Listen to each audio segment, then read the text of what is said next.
Welcome back to Wikilert.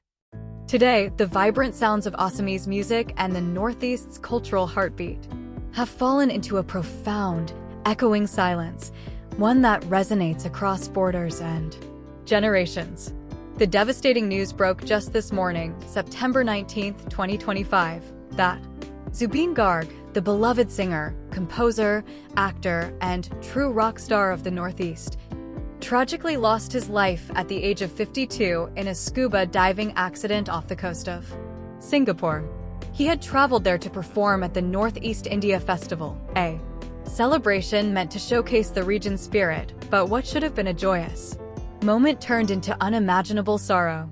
As tributes pour in from fans, fellow artists, and leaders like Assam's Chief Minister Himanta Biswa Sarma, who called him one of our favorite sons, it's clear Zubeen wasn't just a voice, he was a bridge, a fire, a friend to millions who found solace and energy in his songs. Let's take a gentle walk through his extraordinary life, the accident that stole him too soon, and the legacy that will keep his melody alive, even as our hearts ache for his family and the emptiness he leaves behind. Zubeen's story began on November 18, 1972, in the misty hills of Tura, Meghalaya, where he was born. Zubeen Borthakar into a family that nurtured his early spark for the arts. His father, a doctor, and his mother, a schoolteacher, gave him roots in the lush landscapes of the Northeast, where the air hums with folk tales and rhythms that pulse like the Brahmaputra River. As a boy, he was already a dreamer, picking up the guitar and harmonium, blending Assamese folk with Bollywood flair in ways that felt as natural as breathing. By his teens, he was performing in local gatherings, his voice a raw, soulful mix of grit and grace, drawing crowds who sensed something special.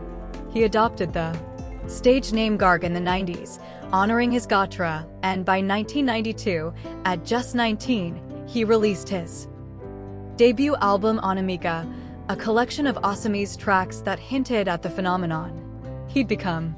Imagine a young Zubeen on a makeshift stage in Guwahati, the crowd swaying to his melodies under lantern light, unaware they were witnessing the birth of an icon who'd go on to record over 40,000 songs in languages from Assamese and Bodo to Hindi and Bengali.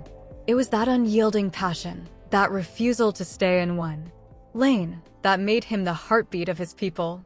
What truly made Zubeen a legend, though, was how he turned personal fire into universal anthems, songs that didn't just play on the radio, they lived in the soul.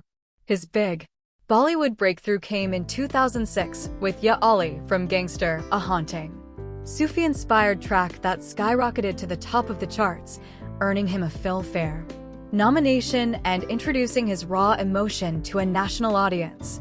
Picture the scene. Fans in Mumbai theaters, mesmerized by his voice weaving through the film's drama, feeling every note like a shared secret. Back home, he was unstoppable, composing for Assamese films like Mission China and Sakar, acting in over a dozen movies, and churning out hits like Dal Jim, O Mora Pinar Desh, and Jujurman, tracks that became wedding staples and protest cries alike. He blended genres fearlessly, folk with rock, bhajans with pop, always infusing that Northeast soul. Over 3 decades, he won hearts at events like the Northeast Festival, where he was set to perform yesterday, and even in his 50s, he was mentoring young artists, pushing for Assamese cinema's revival. It wasn't just talent, it was his fire, the way he'd rally against corruption in films or join 2019 protests against the Citizenship Amendment Act, turning his platform into a megaphone for indigenous rights and environmental causes. Zubeen didn't sing for awards, though he had plenty, including multiple state honors. He sang to connect, to heal, to remind us that music could bridge divides. Family was Zubeen's quiet anchor, the steady rhythm in a life full of spotlights and spot checks. Married to fitness trainer Khushbu Rajkawar since 2016, they were that couple who balanced the whirlwind, her grounding him with yoga sessions and home-cooked meals amid his tour schedules. He often spoke of her as his strength, the one who kept him laughing through the chaos, and together they built a home in Guwahati filled with music and mischief. Though he kept his inner circle close, glimpses emerged, posts of family drives through Assam's tea gardens or quiet evenings strumming for his loved ones. He was an uncle to many in the Northeast community, the kind who'd show up at weddings with an impromptu performance, turning formalities into festivals. Offstage, Zubeen was the guy organizing charity football matches for flood victims or donating during the 2021 COVID surge through his Kalaguru Artiste Foundation, which poured resources into education and youth empowerment. It was that generosity unshowy from the heart that made him more than a star. He was a neighbor, a brother, always ready with a quip or a helping hand. Financially, Zubeen lived with the comfortable authenticity of an artist who valued impact over excess, his net worth likely around $5 to $7 million, woven from album sales, film scores, live shows, and endorsements that celebrated his roots, like local brands tied to Assamese culture. He wasn't chasing mansions in Mumbai. Instead, he invested in his foundation, community projects, and that cozy Guwahati life. Simple joys like fishing trips or late-night writing sessions. It funded his passions, sure, but more than that, it fueled the causes he championed, from flood relief to anti-corruption rallies. Proving wealth for him was measured in the smiles he sparked. There are so many little stories that capture Zubeen's essence, the ones that make his loss feel like a favorite song cut off mid-chorus. Friends recall how he'd crash a local mehfil unannounced, grabbing a mic to belt out a folk tune that had elders tearing up and kids dancing wild.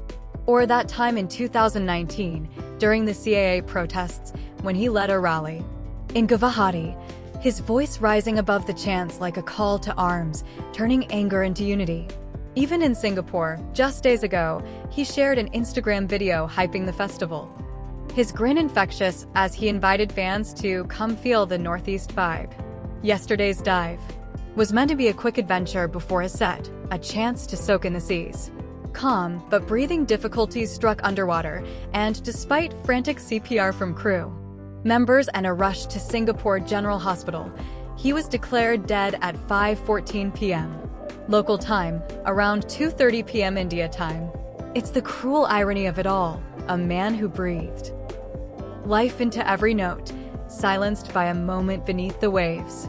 Chief Minister Assamese, coordinating with the Indian High Commission to bring his body home, possibly by tomorrow, after any needed autopsy, a final journey that feels too soon, too quiet. As we say farewell to Zubeen Garg, it's his own words that echo loudest in interviews. He'd say music was his way of keeping the Northeast soul alive, a mission he fulfilled. With every verse, Assam and all who loved him has lost a voice that energized the weary and mended the broken, but his songs will play on, in car rides and candlelit vigils, a testament to a life that burned bright. To Kusbu, his family, his collaborators like Papone and Joy Barua, and the fans whose hearts he's etched into, our deepest condolences. May his spirit rise like the chorus of Ya Ali, eternal and unbroken. If Zubeen's fire and the shock of this loss have you reaching for a playlist or holding your loved ones closer, please give this video a like and subscribe for more stories of souls who lit up the world. It keeps their echoes going. Thanks for being here. May his music comfort you today.